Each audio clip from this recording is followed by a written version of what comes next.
Salam. Salam sejahtera. Namaste. Ihama. Ladies and gentlemen, a very good morning to the judges, teachers, fellow friends, and everyone. We are Little Kids. Today, we would like to present about our king, the symbol of the nations. Daulat Tuanku. Daulat Tuanku. Daulat Tuanku. Daulat Tuanku. Daulat Tuanku. Daulat Tuanku. Long live the king. Long live the king. Our pride, our hope, our everything. He wears the crown with royal grace, a guiding star for every race. Who is he?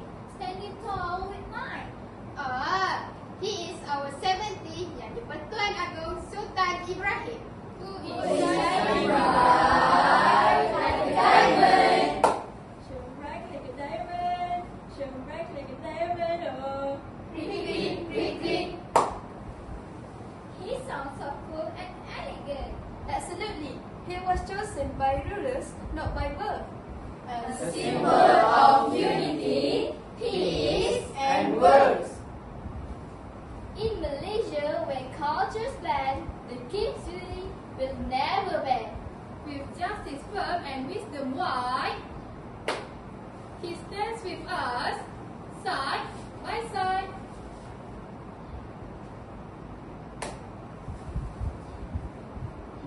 Not Not just just a figure on a throne, but but a father to a land he calls his own.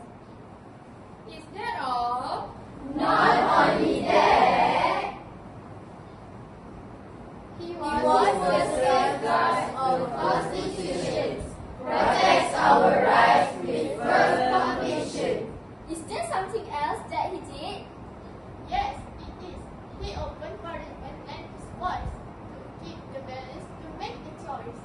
He grants pardon, restores the crowns, uphold the truth, he hold back down.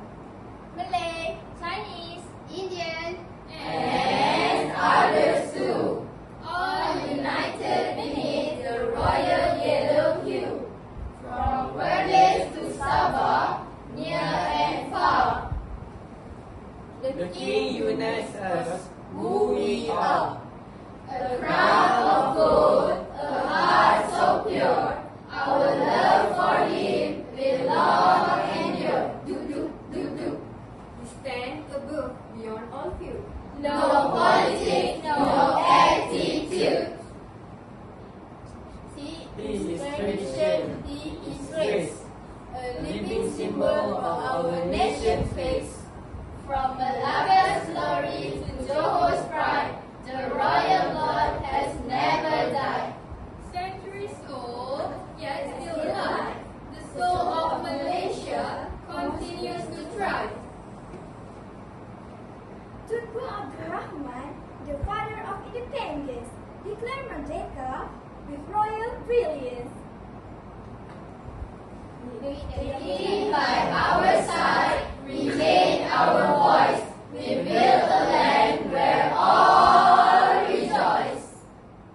On coins, on notes, his face we see. A reminder of peace and harmony. He is your anthem. Listen well. Raja kita selamat bertata. Swell of Malaysia, oh tanah airku, land so dear.